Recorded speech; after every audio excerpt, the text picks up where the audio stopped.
नमस्कार, दिन भर की बड़ी खबरों में आपका स्वागत है। मैं हूं आपके साथ मानसी। आज इस बुलेटिन में बात होगी विपक्ष के आगे कमजोर पड़ती सरकार की, जेल से रिहा हुए हेमंत सोरेन की। देखेंगे एक बार फिर नीतीश कुमार के पलटी को, गुजरात में बीजेपी पर भारी पड़े इंडिया गठबंधन को, जानेंगे अनुप्रिया पटेल के सीएम योगी के खत को और बुलेटिन के आखिर में देखेंगे जाने माने कार्टूनिस्ट इरफान की किस खबर पर पड़ी तिरछी नजर। लेकिन दिन भर की तमाम बड़ी खबरों से पहले एक नजर आज की सुर्खियों पर। मनी लॉन्ड्रिंग और देश विरोधी फंडिंग से निपटने में भारत अव्वल। FATF से भारत की रिपोर्ट पर कोई रेड फ्लैग नहीं। FATF रिपोर्ट में रेगुलर फॉलोअप श्रेणी में भारत शामिल। शोषण के आरोपों से घिरे कर्नाटक के पूर्व मुख्यमंत्री BS येदियुरप्पा की बड़ी मुश्किलें, मामले में जांच कर रही है CID। कहा, पूर्व CM येदियुरप्पा ने शोषण पीड़िता को मुंह बंद रखने के दिए पैसे। अपनी ही पार्टी के गले की फांस बन गए योगी के मंत्री OP राजभर। गुरुवार को राजभर का वीडियो हुआ था वायरल। वीडियो में सरकारी नौकरी लगवाने की कर रहे थे बात। वीडियो वायरल होने के बाद सीएम योगी ने राजभर को किया तलब। गिरावट के साथ बंद हुआ शेयर बाजार। 210 अंकों की गिरावट के साथ 79,032 पर बंद हुआ सेंसेक्स। वहीं 33 अंकों की मामूली गिरावट के साथ 24,010 पर बंद हुआ निफ्टी। ये तो थी सुर्खियां। अब बात आज की सबसे बड़ी खबर की। संसद में विपक्ष की आवाज दबाने की कोशिश हो रही है। विपक्ष को मुद्दे नहीं उठाने दिए जा रहे हैं, नियमों का पाठ पढ़ाया जा रहा है, तो सत्ता पक्ष को खुली छूट दी जा रही है। 18वीं लोकसभा की शुरुआत में ही साफ हो गया कि मोदी सरकार बेहद दबाव में है। एक तरफ विपक्ष का मनोबल आसमान पर है तो सरकार की मुसीबत बढ़ती दिख रही है। तो कैसे विपक्ष की आवाज को दबाने की कोशिश में जुटा सत्ता पक्ष, देखिए ये रिपोर्ट। संसद में इस बार विपक्ष का जोश हाई है, मनोबल बढ़ा हुआ है। मोदी सरकार की असफलताओं का पूरा पिटारा उसके पास है, तो दूसरी तरफ सरकार घबराई दिखाई दे रही है। आज लोकसभा और राज्यसभा दोनों ही जगह एक जैसा नजारा देखने को मिला। विपक्ष के नेता जब नीट का मुद्दा उठाने के लिए खड़े हुए तो उनके माइक खामोश हो गए। विपक्ष की तरफ से क्या बोला जा रहा है सुनाई ही नहीं दे रहा था। राहुल गांधी तो अपनी बात कुछ देर के लिए लोकसभा में रखने में कामयाब हुए। उन्होंने नीट पर चर्चा की मांग की। हिंदुस्तान के जो स्टूडेंट्स हैं उनको हम जॉइंट मैसेज देना चाहते थे। हाँ दें, आप सुनिए जॉइंट मैसेज देना चाहते थे ऑपोजिशन और सरकार के साइड से कि इस मुद्दे को हम ज़रूरी मानते हैं और इसीलिए हमने सोचा था कि आज स्टूडेंट्स की रिस्पेक्ट करने के लिए हम नीट पर डिस्कशन करें। ठीक है, आप डेडिकेटेड डिस्कशन। अब बात यह है कि दो फोर्सेस हैं। एक तरफ नहीं माने, प्लीज ओके। सभा पटल पर रखे जाने वाले पत्र आइटम नंबर 3। राहुल इसके आगे नहीं बोल पाए क्योंकि उनका माइक बंद हो गया। राज्यसभा में तो विपक्ष को ये मौका भी नहीं दिया गया। विपक्ष के नेता मल्लिकार्जुन खड़गे ने नीट का मुद्दा उठाया तो उनका माइक बंद हो गया। आज स्टूडेंट्स बहुत परेशान है। सर, नीट का एग्जामिनेशन बार 7 साल में 70 बार पेपर लीक होता है। I do not तो क्या है 7 साल में 70? I am not getting no. Leader of the opposition is expected to confine to the issue. No, sir, sorry, please, sir, बैठिए, please, take your seat. Mike बंद हुआ तो खड़गे राज्यसभा की वेल में आ गए। 10 मिनट तक हाथ उठाए खड़े रहे, लेकिन उपसभापति ने खड़गे पर ध्यान नहीं दिया, जिसे लेकर कांग्रेस अध्यक्ष ने कहा कि राज्यसभा के उपसभापति ने जानबूझकर मुझे नजरअंदाज करके मेरा अपमान किया। उनका ध्यान खींचने के लिए मैं अंदर वेल में गया। जब नेता विपक्ष नियमानुसार उनका ध्यान आकर्षित करता है तो उन्हें उसकी ओर देखना चाहिए, लेकिन मुझे अपमानित किया गया। दरअसल विपक्ष की मजबूती और संविधान को लेकर विपक्ष की आक्रामक रणनीति का बीजेपी के पास कोई तोड़ नहीं दिख रहा है। इसलिए अब सदन के अंदर उसकी आवाज दबाने की कोशिश तेज हो गई है। लेकिन इस बार जनता ने विपक्ष को मजबूत आवाज दी है। ऐसे में सरकार अगर सदन में बोलने से रोकेगी तो सड़क पर इसकी गूंज सुनाई देगी। विपक्ष के आगे मोदी सरकार कमजोर पड़ गई है, इसीलिए अब माइक बंद किए जा रहे हैं। लेकिन विपक्ष की आवाज मुखर होती जा रही है और आज एक और बड़ी खबर झारखंड से आई है, जहां केंद्रीय जांच एजेंसी की करारी हार हुई है तो इंडिया गठबंधन को जीत मिली है। झारखंड के पूर्व सीएम हेमंत सोरेन 148 दिनों बाद जेल से बाहर आए हैं। क्या है मामला, देखिए ये रिपोर्ट। झारखंड के पूर्व मुख्यमंत्री हेमंत सोरेन को रांची हाई कोर्ट से बड़ी राहत मिल गई है। जमीन घोटाले से जुड़े मनी लॉन्ड्रिंग मामले में कोर्ट ने उनकी जमानत याचिका को मंजूरी दे दी है और अब सारी कागजी कार्रवाई के बाद सोरेन जेल से रिहा भी हो गए हैं। सोरेन को जमानत देते हुए कोर्ट ने कहा कि इस बात के कोई सबूत नहीं है जो ये साबित कर सके कि जमीन घोटाले से हेमंत सोरेन का सीधा कनेक्शन है। कोर्ट ने ईडी के दावे को अस्पष्ट बताते हुए कहा कि जिस वक्त का कथित घोटाला बताया जा रहा है उस वक्त सोरेन सत्ता में भी नहीं थे, फिर भी किसी पीड़ित ने कोई शिकायत दर्ज नहीं करवाई। कोर्ट ने आगे कहा कि पीएमएलए 2002 की धारा 45 के तहत ये मानने का कारण है कि याचिकाकर्ता आरोपित अपराध का दोषी नहीं है। इसके साथ ही हाईकोर्ट ने 50,000 के मुचलके पर सोरेन को जमानत दे दी। हालांकि ईडी ने कोर्ट के फैसले के खिलाफ सुप्रीम कोर्ट में अपील करने के लिए 48 घंटे के वक्त की मांग भी की थी, लेकिन कोर्ट ने ये अपील ठुकरा दी। बता दें कि हेमंत सोरेन को 31 जनवरी को गिरफ्तार किया गया था और अब 5 महीने बाद वो जेल से बाहर आए हैं। उनके जेल से रिहा होने की खबर ने विपक्ष का हौसला और भी ज्यादा बुलंद कर दिया है और अब दिल्ली के सीएम अरविंद केजरीवाल भी जेल से बाहर आने का इंतजार कर रहे हैं, जिनके मामले में 29 जून को दिल्ली की कोर्ट में सुनवाई होगी। कयास लगाए जा रहे हैं कि जल्द ही बीजेपी को एक और बड़ा झटका लग सकता है। सीबीआई की कस्टडी से केजरीवाल रिहा हो सकते हैं और अगर ऐसा हुआ तो सचमुच ही बीजेपी के लिए मुश्किलें बढ़ सकती हैं। एक तरफ इंडिया मजबूत हो रहा है तो वहीं बिहार एनडीए में फूट के आसार नजर आ रहे हैं। नीतीश कुमार आज दिल्ली पहुंच चुके हैं और शुक्रवार यानी 29 जून को नीतीश कुमार जेडीयू के नेताओं के साथ कल राष्ट्रीय कार्यकारिणी की बैठक होगी, जिसमें नीतीश कोई बड़ा फैसला ले सकते हैं। सीएम नीतीश अब दिल्ली आ चुके हैं और 29 जून यानी कल राष्ट्रीय कार्यकारिणी की बैठक होगी। कहने को तो ये जेडीयू की बैठक है, लेकिन इस बैठक से पीएम मोदी को अपनी कुर्सी जाने का डर सता रहा है, क्योंकि इस बैठक में नीतीश कुमार कोई बड़ा फैसला ले सकते हैं जिससे मोदी सरकार खतरे में आ सकती है। बता दें कि लोकसभा चुनावों के बाद से नीतीश पीएम मोदी से दूरी बनाए हुए हैं तो वहीं बीजेपी के विरोधियों के साथ मुलाकात कर रहे हैं।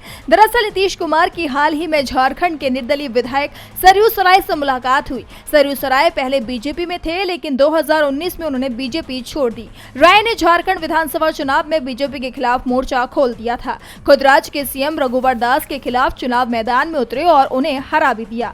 तो वहीं आरजेडी विधायक भाई वीरेंद्र के एक बयान ने बीजेपी को टेंशन में डाल दिया है। वीरेंद्र भाई ने दावा किया कि बहुत जल्द ही नीतीश कुमार एनडीए छोड़कर इंडिया गठबंधन में शामिल होंगे और फिर बिहार में बीजेपी नाम की कोई चीज नहीं रह जाएगी और बिहार में उनका सुपड़ा साफ हो जाएगा। यही नहीं, बिहार में एनडीए से जुड़े दल भी अब बीजेपी पर वादा खिलाफी का आरोप लगा रहे हैं। ऐसे में बिहार से बीजेपी को झटका लग सकता है, क्योंकि अब विपक्ष भी संसद में मजबूत भूमिका निभा रहा है। ऐसे में कहा जा रहा है कि नीतीश का झुकाव अब इंडिया की तरफ हो रहा है, क्योंकि विपक्ष की तरफ से नीतीश को बड़ा पद ऑफर किया जा रहा है, जिसके बाद नीतीश की दिल्ली बैठक के कई सियासी मायने निकाले जा रहे हैं।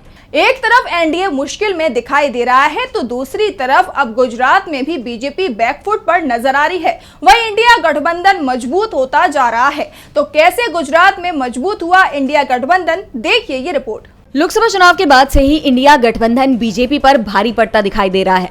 चुनाव में इंडिया गठबंधन के प्रदर्शन ने बीजेपी की चिंता बढ़ा दी है। वहीं पीएम मोदी की चिंता उनके गृह राज्य गुजरात में भी बढ़ती दिखाई दे रही है। इंडिया गठबंधन ने गुजरात के अमरेली की बक्सरा एपीएमसी के चुनाव में बड़ी जीत हासिल की है। अमरेली जिला बीजेपी के सहकारी क्षेत्र के दिग्गज दिलीप संघाड़ी का गृह जनपद है। बीजेपी सांसद परषोत्तम रूपाला का भी ये गृह जिला है। यहाँ पर इंडिया गठबंधन की जीत से बीजेपी बैकफुट पर है। बीजेपी की चिंता इसलिए ज्यादा दिख रही है कि दिलीप संघाड़ी को हाल ही में फिर से इफ्को का अध्यक्ष चुना गया था और अब उनके ही गृह जिले में बीजेपी को बड़ी हार का सामना करना पड़ा है। दरअसल बक्सरा एपीएमसी के लिए चुनाव में कांग्रेस और आम आदमी पार्टी के बीच गठबंधन हुआ था और इस गठबंधन में आम आदमी पार्टी के नेता कांति सतासिया निर्विरोध चेयरमैन चुने गए हैं। उपाध्यक्ष पद के लिए संजय रफालिया को निर्विरोध चुना गया है। दरअसल आप और कांग्रेस के बीच गुजरात लोकसभा चुनाव में गठबंधन हुआ था, लेकिन आप और कांग्रेस कुछ खास कमाल नहीं दिखा पाए। लेकिन अब गुजरात ने ही मोदी को सबक सिखा दिया है। तो दूसरी तरफ बक्सरा एपीएमसी के चुनाव में बीजेपी को मिली हार के बाद से पार्टी में चिंता दिखाई दे रही है। भले ही इस चुनाव में जनता सीधे वोट नहीं डालती है, लेकिन एपीएमसी के सहारे बड़े वोटर वर्ग को साधा जा सकता है। ऐसे में बीजेपी के अंदर इस हार को लेकर चिंता साफ साफ दिखाई दे रही है। और उसमें भी सबसे बड़ी बात यह है कि बीजेपी यहां अपना उम्मीदवार तक उतारने की हिम्मत नहीं जुटा सकी। अब बीजेपी के हाथ से गुजरात फिसलता दिखाई दे रहा है। एक तरफ गुजरात से बीजेपी का सफाया होता दिख रहा है, तो वहीं यूपी में मिली चुनावी हार के बाद उसके ही सहयोगी दल अब बीजेपी पर सवाल उठा रहे हैं। अपना दल से अनुप्रिया पटेल ने ओबीसी और एससी का मुद्दा उठाकर बीजेपी सरकार को घेरा। तो क्या है पूरा मामला, देखिए इस रिपोर्ट में। उत्तर प्रदेश समेत कई राज्यों में इस बार बीजेपी का प्रदर्शन कुछ खास नहीं रहा, जिसके बाद से बीजेपी ने हार के पीछे की वजह जानने के लिए तमाम मीटिंग की। बीजेपी के खराब प्रदर्शन के बाद से बीजेपी के सहयोगी दल उसे आंख दिखाने लगे हैं। तो वहीं उत्तर प्रदेश में ओबीसी नियुक्तियों को लेकर योगी सरकार में घमासान मचा हुआ है। यूपी में बीजेपी की सहयोगी पार्टी अपना दल ने यूपी के सीएम को चिट्ठी लिखी है। इंटरव्यू के आधार पर मिलने वाली नौकरियों में पिछड़े और दलितों की अनदेखी करने का मुद्दा उठाया गया है। ये चिट्ठी मोदी सरकार में मंत्री और अपना दल की अध्यक्ष अनुप्रिया पटेल ने लिखी है। अनुप्रिया पटेल ने मुख्यमंत्री योगी आदित्यनाथ को चिट्ठी लिखकर साक्षात्कार वाली नियुक्तियों को लेकर सवाल खड़ा किया है, जिसके बाद से सियासी हलचल तेज हो गई है। केंद्रीय मंत्री अनुप्रिया पटेल ने सीएम को पत्र में लिखा, यूपी सरकार के इंटरव्यू वाली नियुक्तियों में ओबीसी, अनुसूचित जाति और अनुसूचित जनजाति के उम्मीदवारों को ये कहकर नौकरी नहीं दी जा रही कि वो योग्य नहीं है। उनके बारे में पहले ही राय बना ली जाती है कि वो योग्य नहीं है। इस तरह से नियुक्तियों से अनुसूचित जाति और जनजाति और अन्य पिछड़े वर्ग के उम्मीदवारों को नौकरी नहीं दी जा रही है। बाद में इन पदों को अनारक्षित घोषित किया जाता है और सामान्य वर्ग के लोगों को नौकरी दी जाती है।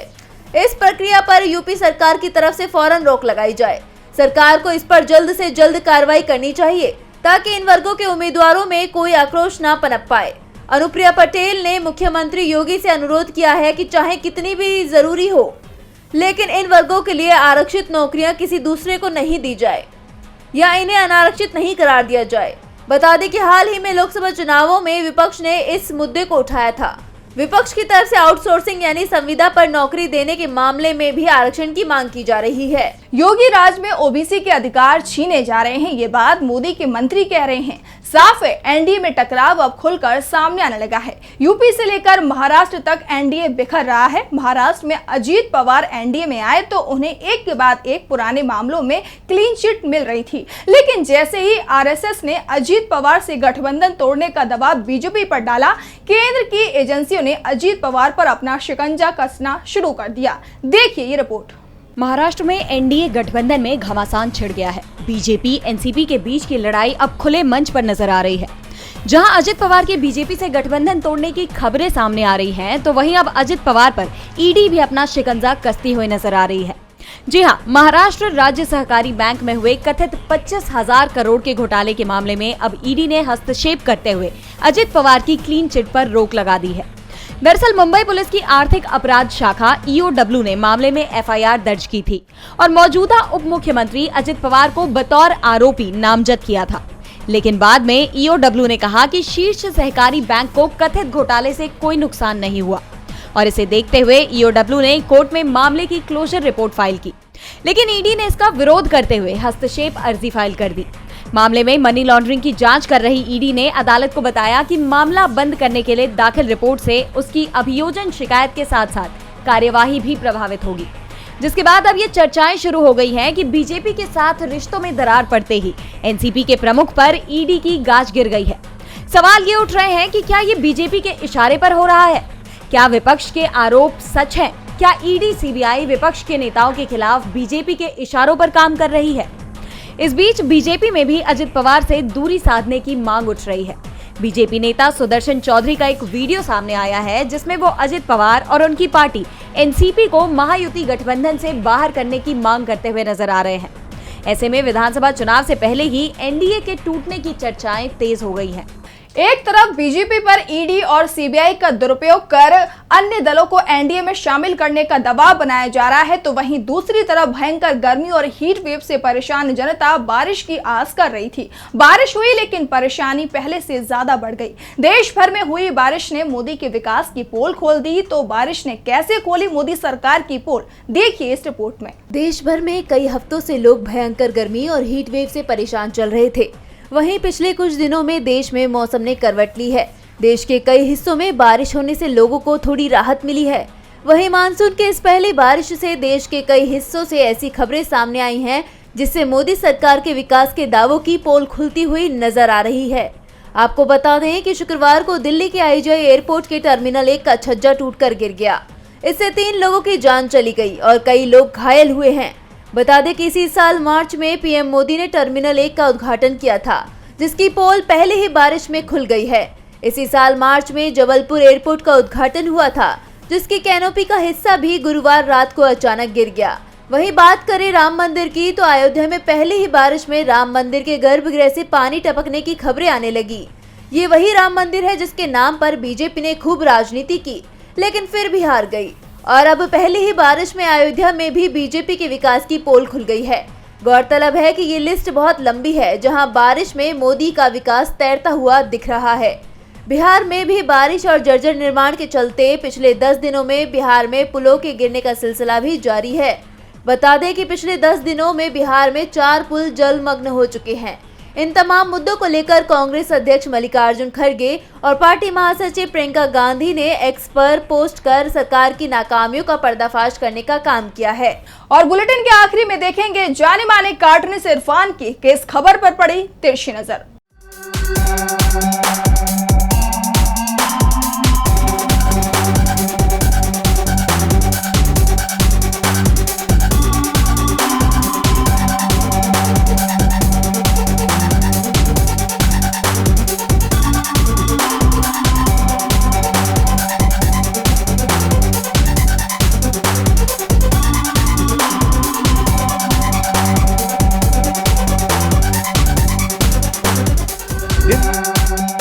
दो 2014 के बाद हुआ विकास एक के बाद एक बदले ले रहा है।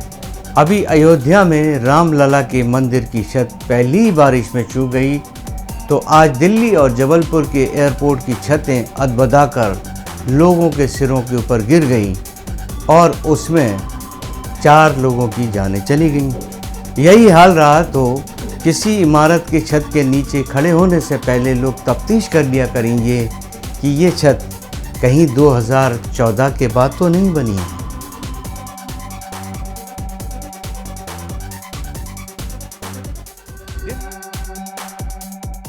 बहुत बहुत शुक्रिया इरफान जी। तो आज इस बुलेटिन में इतना ही। आप देखते रहिए डीबी लाइव। नमस्कार।